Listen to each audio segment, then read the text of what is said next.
ময়দানে আমাদেরকে আল্লাহ তাআলা কবুল করেছেন, সুস্থ রেখেছেন, ভালো রেখেছেন। একটাই আপনাদের কাছে প্রত্যাশা, ওই জান্নাত অর্জন করতে গেলে, ওই জান্নাতের মেহমান হইতে গেলে আমাদেরকে অবশ্যই সালাত আদায়কারী হইতে হবে। হবে কি হবে না? সালাত পড়তে হবে না? অবশ্যই সালাত পড়তে হবে। রমজানের সিয়াম পালন করতে হবে। আল্লাহর যে বিধানগুলো আমাদেরকে অবশ্যই পালন করতে হবে। তবে আমাদের ভিতরে একটি বিষয় মেসেজ দিতে চাই, সেটা হচ্ছে আমরা অনেক ভুলের মধ্যেও কিন্তু আছি। এটা বিস্তারিত বলতে গেলে অনেক সময়ের প্রয়োজন। আপনি একটু কোরআনটা গবেষণা করেন। আমরা অনেক ভুলের মধ্যে আছি, আমরা যেন এই ভুলগুলো শুধরে নিতে পারি। কারণ এটা আমাদের জন্য একজন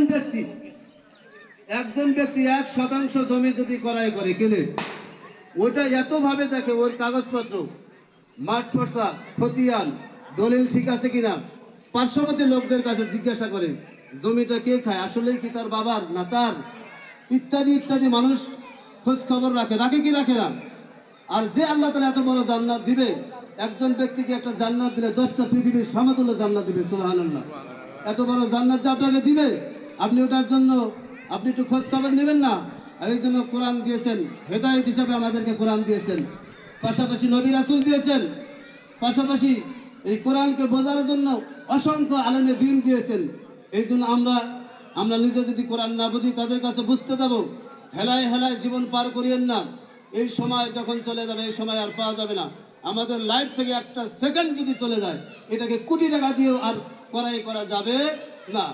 এই জন্য আমরা ওই দিনকে ভয় করি, আল্লাহ তাআলাকে ভয় করি, এবং কি আমরা যেন জান্নাতের মেহমান হতে পারি, এই প্রত্যাশা রেখে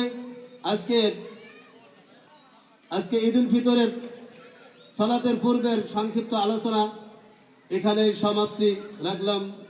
পরবর্তীতে আরেকটা বিষয়, আমরা পরিবেশটা একটু ধরে রাখবো। সুন্দর, খুব আলহামদুলিল্লাহ, খুব ভালো লাগতেছে। এই পরিবেশটা যেন মাঠের শুরু থেকে শেষ পর্যন্ত থাকে। কেউ উঠাউটি করে, কেউ চলে যায়, এই সেই। কারো যদি দোয়া দেখা যায়, অনেকে দোয়ার, ঈদের ভিতরে দোয়া, কোনো সমস্যা নাই, সারা পৃথিবী জুড়ে মোবাইল ইয়াতে দেখবেন দোয়া হচ্ছে, দোয়াটা করে যাবেন। আপনি দোয়ার পক্ষে না বসে থাকবেন। পরিবেশ নষ্ট করা যাবে না, পরিবেশ নষ্ট করা যাবে না। এতটুকুই প্রত্যাশা রেখে আমি সংক্ষিপ্ত আলোচনা শেষ করলাম। আল্লাহ তাআলা যেন আলোচনার উপরে আল্লাহ তাআলা আমাদেরকে আমল করার তৌফিক দান করে। ওয়া আখিরু দাওয়ানা আনিল হামদুলিল্লাহি রাব্বিল আলামিন। আসসালামু আলাইকুম ওয়া রাহমাতুল্লাহ।